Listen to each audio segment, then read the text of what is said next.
So it's around Passover season.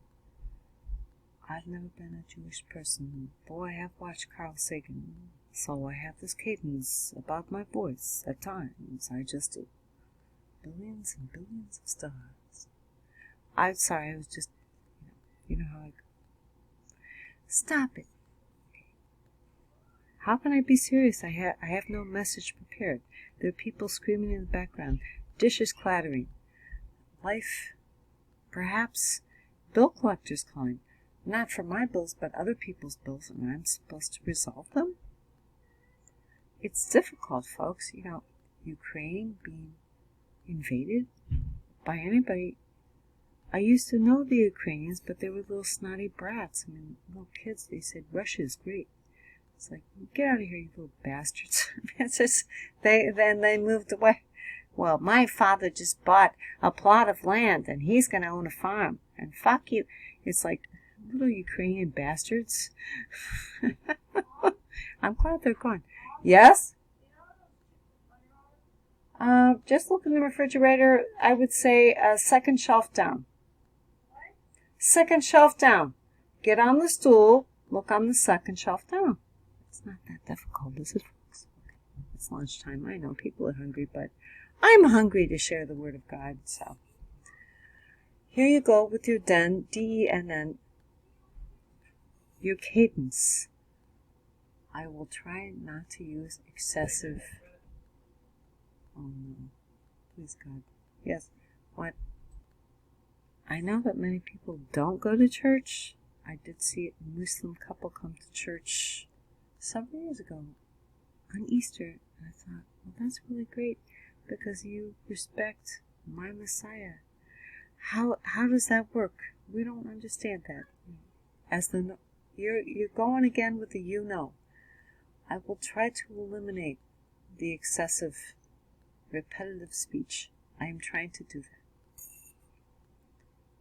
However, I would probably have to craft an entire essay lacking and duh. Stop joking around. Easter is not a joking matter. I understand that.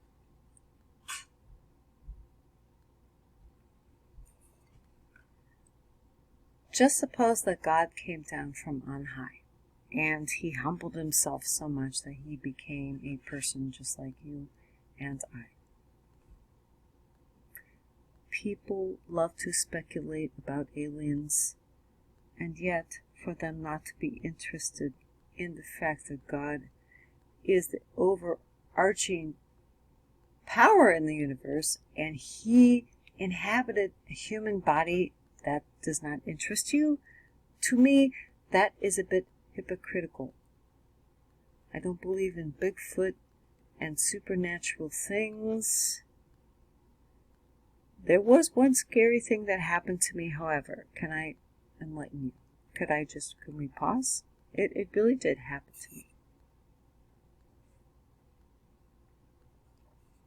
We had this weird picture that my dad eventually sold to a pawn shop. And I was talking to my friend Troy on the phone. I was home alone, 7 or 8 years old. I had a friend, Troy. Their parents owned a shopping mart. It was a grocery store. Why did my parents always move me around? I had made some good connections with the best people in the local burgs. But it was never important to them. Never mind. That's an aside. That's a footnote. I was talking to Troy on the phone. All of a sudden, I saw lightning strike from this picture. It looked like an evil tiki totem. We did not have pictures of Jesus on the cross. We had pictures of Satan. It wasn't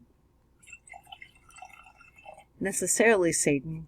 Why would you hang these creepy pictures up in your house unless you were a little bit screwed up in the head? Because I had a communion candle. I used to look at it. I had a communion candle. I had a baptism candle or something from the Catholic Church, and it was so dusty. It was barely burnt at all. but it was kind of hidden away in a shelf or in a cupboard, and I had a dream that the mean picture had left me a note, like, I'm going to kill you or something, under the cupboard. It was all associated with the communion candle. It was all somehow satanic.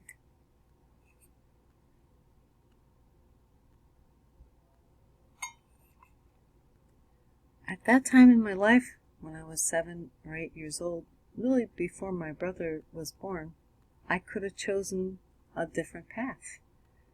I was curious about witchcraft. I went to my school library and I checked out a book about witchcraft, and I felt sick to my stomach because I didn't agree with it. It just did not agree with me. I returned it to the library. Oh, thank God, I have no more outstanding things. I will not attend another library because I lose everything, or the kids will pollute the books somehow, or the CDs. But was so glad I found the CD and I just returned it to you. Thank you, London Public Library, Ohio. Not London, England, obviously.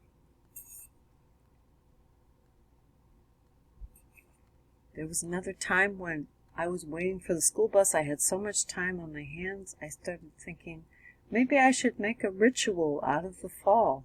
I should make a ritual with leaves and things like that. And God told me in no uncertain terms, you're not supposed to do that. You don't make rituals. That's what the pagans do. You worship the Creator, not the creation. And I agree with that. So to worship the Creator is, in a way, to worship suffering, to identify with Jesus, to identify with his suffering, because his failure became our success.